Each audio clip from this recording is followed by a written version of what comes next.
ఇంకా అసలు సాటిస్ఫై అంత గొప్ప క్యారెక్టర్లు ఏం చేయలే.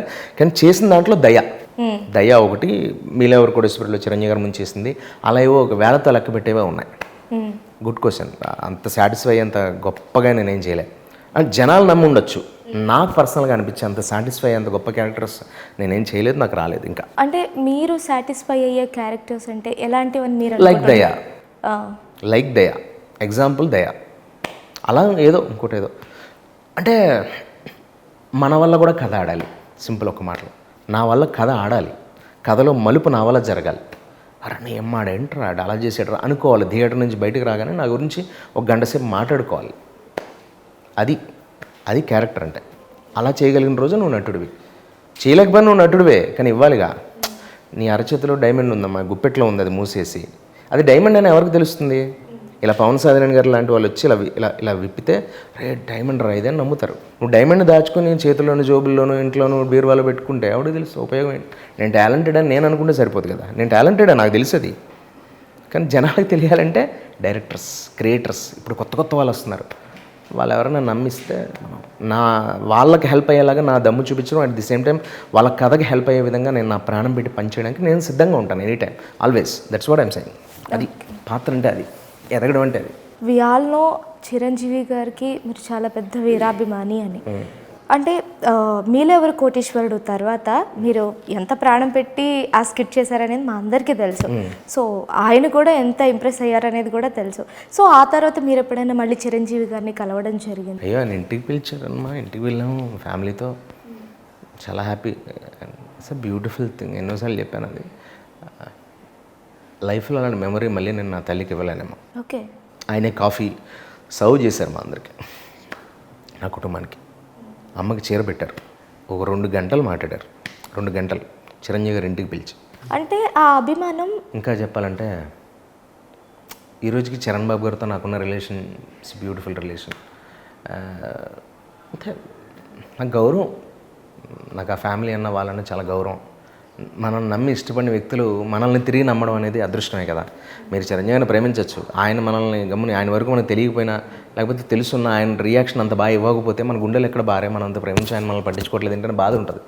భగవంతుడి దేవల్ల నాకు అది లేదు. అంటే నేను పనిచేసిన పనం ఇంకోటో, సరే ఫ్యూచర్లో ఎవరైనా పొలాలు పెడితే నాకు తెలియదు, కానీ ప్రస్తుతానికి అయితే మటుకు నన్ను చాలా ప్రేమిస్తారు ఆయన. ఎందుకంటే ఇండస్ట్రీ ప్రతిరోజు ఒకలా ఉండదు, కానీ వాళ్ళు గొప్పవాళ్ళు, వాళ్ళు అలా చెప్పుడు మాటలు నమ్మే మనుషులు కాదు కాబట్టి నాకు ఆ విశ్వాసం ఉంది. నాకు ఏదో రోజు మంచి రోజు వస్తుంది, ఆయనతో పనిచేసే అవకాశం ప్రస్తుతానికి రాలేదు. నేను ప్రతిసారి నేను అడుగుతాను అంటున్నాను కదమ్మా, అడుక్కోను.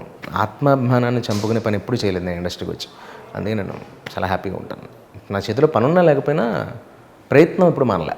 అంటే ఈ అభిమానం మీ అమ్మగారి నుంచి వచ్చిందా, లేకపోతే మీరు ఆయన చూస్తూ పెరగడం వల్ల వచ్చిందా? సినిమా మీద అభిమానం పెరగడానికి మా అమ్మ నాన్నగారు అందరూ కారణం. చిరంజీవి గారి మీద ప్రత్యేకంగా అభిమానం పెరగడానికి కారణం నా చుట్టూ ఉన్న సర్కమ్స్టాన్సెస్. ఆ సీజన్ అలాంటిదమ్మా, అది ఇప్పటికి స్టిల్ ఆ సీజన్ అలాంటిది. చిరంజీవి గారికి సినిమాని ప్రేమించేవాడు నేను పుట్టిన టైంలో, నేను అరౌండ్ 90s కిడ్, అంటే 80s ఎండ్ కిడ్. నేను 89 అరౌండ్ అలా నా డేట్ ఆఫ్ బర్త్. నేను అనేది ఏంటంటే 80s 70s నుంచి మొదలు 80s 90sలో పుట్టినవాడు సినిమాని ప్రేమించే ప్రతి వాడు బై డిఫాల్ట్ చిరంజీవిని ప్రేమిస్తాడు. ప్రేమించకపోతే వాడు సినిమా వాడే కాదు. రామ్ గోపాల్ వర్మ లాంటి వ్యక్తి కూడా చిరంజీవి గారి ఫ్యాన్, అది మనకు తెలుసు. హరిశంకర్ గారి ఫ్యాన్, బాబీ గారి ఫ్యాను, ఎవరి ఫ్యాన్ ఇంకా ఎవరు కాదు ఫ్యాన్ చిరంజీవి గారికి? నాగార్జున గారికి చిరంజీవి గారు అంటే ఇష్టం, ఎవరికి కాదు? మీకు ఎలా చెప్పాలి అసలు, అలా అడిగితే ఇంకా అమితాబ్ బచ్చన్ గారికి చిరంజీవి గారు అంటే ఇష్టం. నేనెవరు మీరెవరు? ఇంకా నథింగ్ కదా. నాకంటే ముందు వచ్చిన సీనియర్ అయినటువంటి సునీల్ గారికి, శ్రీకాంత్ గారికి, రవితేజ గారికి, తరుణ్కి, ఇప్పుడున్న హీరో అంటే ఆర్క్స్ అన్నట్టు హీరో కార్తికేయకి, నిఖిల్కి చచ్చిపోయి గొంతు కోసేసుకునేంత ఫ్యాన్స్ ఉన్నారు. ఇంకా మీరు నన్ను అడగడంలో అర్థమే ఉంది. బై డిఫాల్ట్ చిరంజీవి గారికి ఫ్యాన్ లేనివాడు ఎవడు లేడు. చిరంజీవి గారి ఫ్యాన్ కాలేదంటే వాడికి ఏదో ఫిజికల్ ఏదో ప్రాబ్లం ఉన్నట్టు, అదే మెంటల్ ఏదో ప్రాబ్లం ఉన్నట్టు. అంటే చిప్పు దెబ్బతింటే కానీ చిరంజీవి గారిని ద్వేషించరు ఎవరు. చిరంజీవి గారు అనే వ్యక్తి, సినిమా ఆయనకి ఏమి ఇచ్చిందో నాకు తెలియదు, కానీ తిరిగి ఆయన సినిమాకి చాలా ఇచ్చాడు ఆయన చిరంజీవి గారు. ఎగ్జాంపుల్ బంగారం లాంటి పవన్ కళ్యాణ్ గారిని ఇచ్చాడు. అద్భుతమైన రామ్ చరణ్, నేను రాయల్ చరణ్ గారిని పిలుస్తాను ఆయన్ని. అంటే నా ఫ్రెండ్స్ అందరితో రామ్ చరణ్ గారు అన్నాను, నేను royal Charan. Is a royal, dignity, time sense, attitude, అంత బ్యూటిఫుల్ యాటిట్యూడ్ రామ్ చరణ్ గారు. భగవంతుడు ఉపాసన గారు లాంటి ఒక మంచి కోడల్ని ఇచ్చారు చిరంజీవి గారికి. ఆవిడ కూడా సినిమా ఇండస్ట్రీకి హెల్ప్ అవుతున్నారు. ఏం కావాలమ్మా ఇంకా? సినిమా ఇండస్ట్రీలో ఉన్న వాళ్ళకి హెల్త్ బాగోపోయినా పట్టించుకుంటున్నారు ఆయన. కార్మికుల గురించి పట్టించుకుంటున్నారు ఆయన. ఇప్పటికిప్పుడు చిరంజీవి గారి ఫ్యామిలీ ఒక్కడే పక్కకు పెడితే సినిమా ఇండస్ట్రీలో ఎంత సంపలు ఉంటుందో తెలిసిన ఇండస్ట్రీ. ఎందుకు అంటే ఈ మాటని ఎంత పెద్ద స్టేట్మెంట్, అందరూ చాలామంది స్టార్స్ ఉన్నారు, చాలా చాలా గొప్ప గొప్ప కుటుంబాలు సినిమా ఇండస్ట్రీకి ఉపయోగపడుతున్నాయి, అది కాదంటలే. కానీ చిరంజీవి గారు అనే ఫ్యామిలీ నుంచే 8 మంది స్టార్స్ ఉన్నారు, హీరోలు 7-8 మంది ఉన్నారు, హీరోలు పెద్ద పెద్ద హీరోలు.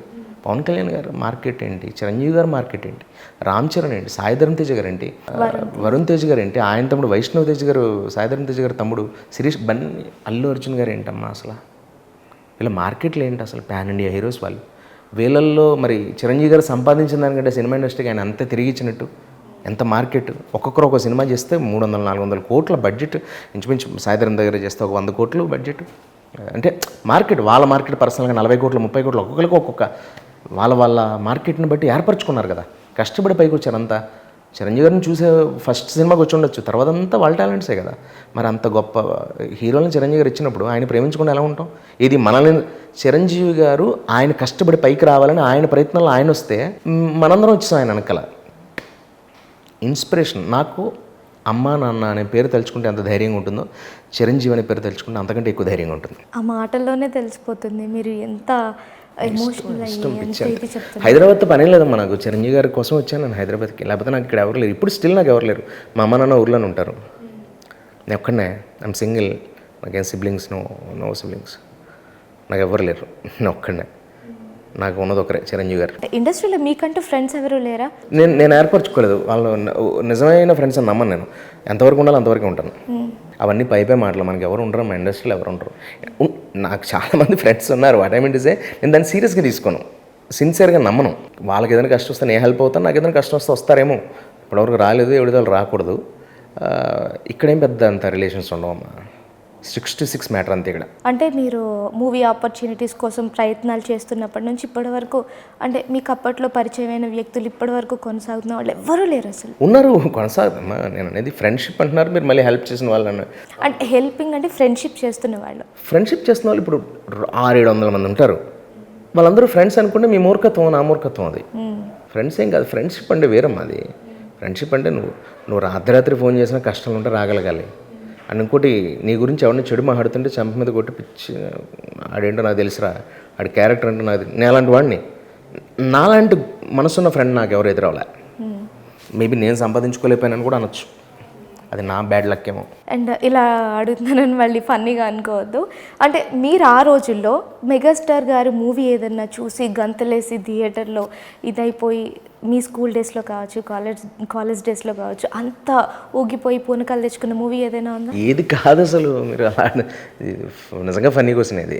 ఏది కాదు, ఏది లేదు, ఇందిరా కాదా, ఠాగూర్ కాదా, అసలు ఫస్ట్ ఆఫ్ ఆల్ బాగా చెప్పాలంటే చూడాలని ఉంది అనే సినిమా, అదొకటి చూడాలని ఉంది అనే సినిమా అంటే నాకు, అందులో చిరంజీవి గారి పేరు నాకు చాలా ఇష్టం, రామకృష్ణ నాకు చాలా ఇష్టం. చిరంజీవి గారికి రామకృష్ణ అనే పేరు పెట్టడం చాలా క్యూట్, అది చాలా బ్యూటిఫుల్. బాగా గ్యాంగ్ లీడర్ అంటే నేను అప్పుడు నాకు తెలిసిన ఏజ్ కావచ్చు కానీ, బట్ రిలీజ్లు జరగడం, మళ్ళీ సినిమా మొన్న రిలీజ్ కాదు నేను మాట్లాడేది. మా ఊరిలో కూడా నేను 10th క్లాస్ అప్పుడు చదువుతున్నప్పుడు అతముడు అమ్మాయి ఎముడు మూడు మళ్ళీ పాత వస్తాయి కదా, ఎందుకంటే అదేమి డైరెక్ట్ థియేటర్ కాదు కదా, పాలకొల్లు తణుకులు అంటే డైరెక్ట్ రిలీజ్ సినిమాలు వచ్చేవి. మా పాలకొల్లు నుంచి గంట దూరంలో ఉన్న మా ఊరికి పాత సినిమాలు మళ్ళీ రిలీజ్ అయ్యేవి. ఎగ్జాంపుల్ బాలయ్య బాబు గారిది ఏంటిది మంగమ్మ గారు మనోడు మళ్ళీ రిలీజ్ అయ్యేది, చిరంజీవి గారిది ఏదో ఆజ్కా గుండరాజు మళ్ళీ రిలీజ్ అయ్యేది. అంటే మళ్ళీ వేసేవాళ్ళు, రిలీజ్ అయ్యేదాన్ని కరెక్ట్ కాదు, పాత సినిమాలు మళ్ళీ వేసేవారు, థియేటర్ రన్ అవ్వడం కోసం ఏదో ఒకటి. అట్లా గ్యాంగ్ లీడర్ చాలా ఎక్కువసార్లు చూశాను. అన్నయ్య అనే సినిమా ఎక్కువసార్లు చూశాను. హిందీ సినిమాలు కూడా చాలా, పుకార్, కహోనా ప్యార్ హై, చిరంజీవి గారు ఎస్పెషల్లీ మీరు అడిగిన విధానంలో చెప్పాలంటే ఇందాక చెప్పాను కదా, నేను రన్నింగ్ అయిన టైంలో అయితే ఠాగూర్, ఇందిరా అవి. ఎగ్జాంపుల్ ఇందిరా అనే సినిమా నేను ఇంటర్మీడియట్ సెకండ్ ఇయర్ ఎప్పుడు అనుకుంటా, ఠాగూర్ అట్లా. సో చిరంజీవి గారి గురించి మాట్లాడుకున్నందుకైనా ఏదైనా ఒక్క డైలాగ్ చెప్పండి. నేను చెప్పనండి, ఒక్క డైలాగ్ చెప్పను, బయట చెప్పను. అలా చెప్పను అంటే పొగడతాంట్లేదు సుమి, చాలా రెస్పెక్ట్ మీకు 2 చేతులు దాన్ని బట్టి చెప్తున్నా. ఇమిటేషన్స్ అనేవి ఎప్పుడు కూడా అంత గొప్ప వాళ్ళవి నాణ్యమైన టైంలో, విలువైన టైంలోనే పనిచేయాలి. పైగా నేను ఇంటర్వ్యూ ఇచ్చేటప్పుడు యాక్ట్ చేయడానికి సిద్ధంగా ఉన్నాను. ఇప్పుడు ఇంటర్వ్యూ ఇచ్చేటప్పుడు నేను జోష్రవే, యాక్ట్ చేసేటప్పుడు ఎలాగ ఆ పాత్రలో ఉంటాను కదా, అప్పుడు ఎలాగ నటిస్తాను. ఇంటర్వ్యూలో కూడా నటించడం నా వల్ల కాదు, ఇది చాలా సందర్భాల్లో చెప్పాను, చాలా సందర్భాల్లో. ఎప్పుడూ నేను ఇంటర్వ్యూలో చిరంజీవి గారు యాక్ట్ చేయలేదు, ఎప్పుడైనా ఒక 10 ఏళ్ల క్రితం చేశానేమో, ఒక 7-8 ఏళ్ల క్రితం. టీఎన్ఆర్ గారు అంటే నాకు చాలా గౌరవం, ఆయన అడిగినప్పుడు కూడా నేను చేయలే, నాకు తెలిసి చేయలేదు. నేను ఎందుకు చేయలేదంటే దానికి కారణం పొగరో ఇంకోటో కాదండి, చిరంజీవి గారు ఉన్నారు కదా, చిరంజీవి గారు రాజకీయాల్లో ఉన్నప్పుడు కొంచెం ఎక్కువగా నేను చేసేవాడిని. ఎందుకంటే ఆయన లేని లోటు, ఆయన స్టాండర్డ్స్ తెలియాలి వీళ్ళకి, ఇప్పుడు జనరేషన్కి తెలియట్లేదు. ఆయన 10 ఏళ్ళు వెళ్ళిపోవడంతో కొంతమంది ఇంకా ఆయన కనుక ఆ 10 ఏళ్ళు ఉండుంటే రాజకీయాల్లోకి వెళ్లకుండా ఇంతకంటే ఇంకా 100 రెట్లు క్రేజ్ అమ్మాయింది. ఇప్పటికే ఆయనకి ఏం చెక్కు చెదరలే, ఆయన స్టాండర్డ్ కానీ ఆయన స్టార్డమ్ కానీ. చూడండి ఆయన పరిగెడుతున్నారు, ఇప్పటికే మేము చేయలేకపోతున్నాం అలాంటి పనులు. ఆయన స్టిల్ అంటే మేమంటే మా జనరేషన్లో వాళ్ళు హీరోలు చాలామంది ఉన్నారు, వాళ్ళు పరిగెట్టట్లే, చిరంజీవి గారు పరిగెడుతున్నారు. ఇప్పుడు ఆయన కొత్తగా ఇంకొక 10 సినిమాలు చేసినా, 2 సినిమాలు చేసినా, సిల్వర్ జూబ్లీలు కొట్టినా, పాన్ ఇండియాలు చేసినా ఆయన మెగాస్టార్ చిరంజీవి, ఇంకొక స్టార్ ఏమి ఇవ్వరు ఆయనకి. కానీ ఆయనకి ఏంటి తపనంటారు? పని పట్ల ఆయనకున్న నిబద్ధత, సినిమాని ఆయన ప్రేమించిన విధానం. 10 ఏళ్ళు గ్యాప్ తీసుకున్నామే, నా కోసం ఇంత పరితపించిపోతున్నారు, వీళ్ళకి నేను ఎంటర్టైన్మెంట్ ఇవ్వాలి, దానితోడు వీళ్ళు నన్ను ప్రాణంగా ప్రేమిస్తున్నారు, అభిమానిస్తున్నారు, నేను తిరిగి ఏదైనా ఇవ్వాలి. వాళ్ళు కోరుకునేది ఏంటి? నన్ను స్క్రీన్ మీద కనబడాలని, నా మూమెంట్స్. దానితోడు ఆయన పని చేస్తే 300 కుటుంబాలు, 200 కుటుంబాలు బాగుంటాయి. అందుకని ఆయన టప్ప సినిమా చేస్తున్నారు. 60+లో 30+30లో ఉన్న హీరోలు కూడా ఆయనలో పనిచేయలేకపోతున్నారు. ఆయన్ని చూసి నేర్చుకోవాల్సింది మనం అది.